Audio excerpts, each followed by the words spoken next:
చూస్ country delight, live better. ఇప్పుడే country delight యాప్ని download చేసుకోండి.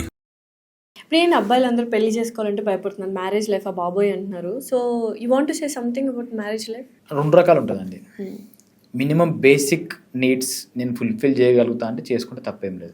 ఏంటి ఆ బేసిక్ నీడ్స్ మీరు అనుకున్నట్టు? అదే ఇప్పుడు ఫర్ ఎగ్జాంపుల్ పెళ్లి చేసుకుని ఓ దగ్గర ఉంటే రెంట్కుంటే రెంట్ కట్టి ఇంటికి కావాల్సిన మినిమం ఫుడ్కి సంబంధించి చూసుకోగలను నమ్మకం ఉంటే తప్పేం లేదు. ఎప్పుడు చేసుకో నేనేమంటా అంటే ఎప్పుడైనా మీరు 30లో ఉన్నా 25లో ఉన్నా 35లో ఉన్నా కూడా ఆ నీడ్స్ అంతే ఉంటాయి.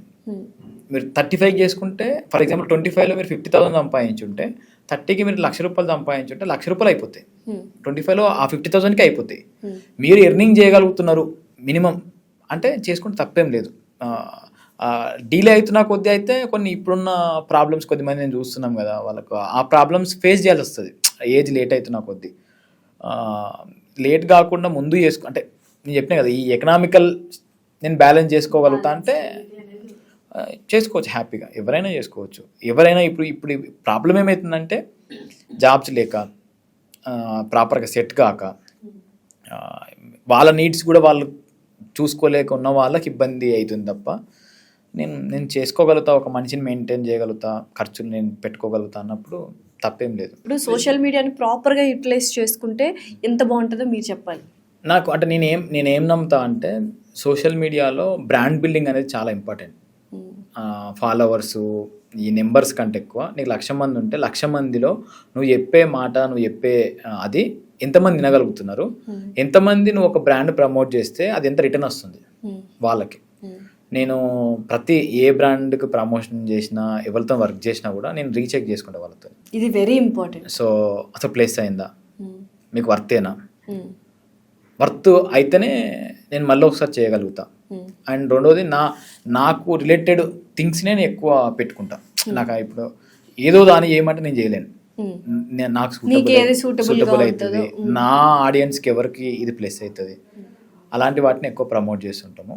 అది హ్యాపీ. ఇప్పటిదాకా చేసిన ప్రమోషన్స్ అందరూ హ్యాపీ అండ్ వాళ్ళు మళ్ళీ మళ్ళీ చేయించుకుందామని ఉంటారు. సో అది ఆ బ్రాండ్ బిల్డింగ్ అయితే మళ్ళీ ఇంకొకటి జనాలకు కూడా ఇప్పుడు ఏదో ప్రమోట్ చేయడు, ఏది చేసినా ఒక మంచిదే చేస్తాడు, పేరు అనేది మనం నిలబెట్టు. సో అది నేను మంత్ మొత్తంలో నాకు తెలిసి 1 or 2 చేస్తాను నేను. 1, 2 కంటే మరీ ఎక్కువ అయితే 2 లేదా 3 నాకు రిపీటెడ్గా ఉంటాయి. మళ్ళీ 1 year కాంట్రాక్ట్ లెక్క పెట్టుకుంటాను నేను. ఓకే. సో నేను ఈ మంత్ చేసేసి ఇడిచిపెట్టే అనే టైం కాకుండా ఒక బ్రాండ్ని ఒక 1 year ఆ బ్రాండ్ ని బ్యాక్గ్రౌండ్ చెక్ చేస్తారా? అంటే జనాలకు అది యూస్ఫుల్ బోగస్ మాక్సిమం చెక్ చేస్తా నేను. అంటే ఇప్పుడు దీంట్లో 2 రకాలు ఉంటున్నాయి. ఇప్పుడు నేను ఒక బ్రాండ్ గురించి మాట్లాడుకున్నప్పుడు ఆ బ్రాండ్ అందరికీ పాజిటివ్ వెళ్ళట్లేదు. ఏదైనా ఫర్ ఎగ్జాంపుల్ నేనైనా కూడా అందరికీ నచ్చచ్చు నచ్చకపోవచ్చు. సో నచ్చే వాళ్ళు ఎంతమంది ఉన్నారు, నచ్చని వాళ్ళు ఎంతమంది ఉన్నారు. ఈ బ్రాండ్ ద్వారా 100 మందిలో కనీసం ఎంతమందికి యూజ్ అవుతుంది, ఎంతమందికి యూజ్ కాదు, కొంచెం చెక్ చేసుకుంటా. ఒకవేళ ఏమైనా మిస్టేక్ అయింది అని చెప్పి తెలిస్తే మాత్రం కరెక్ట్ చేసుకుంటా, క్లోజ్ చేస్తా ఆ బ్రాండ్ని. సో చాలా ప్రాపర్గా సోషల్ మీడియాని యూటిలైజ్ చేసుకుంటా. నేను అదే చెప్తున్నాను కదా, నేను లాంగ్గా వెళ్దాం అనుకుంటున్నాను. నేను ఏదో 1 year నేను చేసేసుకొని ఫటాఫట సంపాదించుకొని వెళ్ళిపోదామని, లేకపోతే సపరేట్ వేరే ఏదైనా పెట్టుకుందామని కాకుండా కొంచెం లాంగ్ జర్నీ చూస్తున్నాను నేను. ఈ జర్నీలో వీళ్ళందరూ ఎప్పటికీ సపోర్ట్ చేస్తూ ఉండాలి, ఎప్పుడు మన మాట నమ్మాలి. కాబట్టి దాన్ని కొద్దిగా జాగ్రత్తగానే చేసుకుంటూ వెళ్తున్నాము. ఇప్పటిదాకా వచ్చిన వాళ్ళు కూడా అంతే ఉన్నారు, ఫాలోవర్స్ కూడా ఎవరైనా కూడా వాళ్ళందరికీ ఇష్టం. అరే ఓకే వీడు మంచిగానే పోతున్నారు.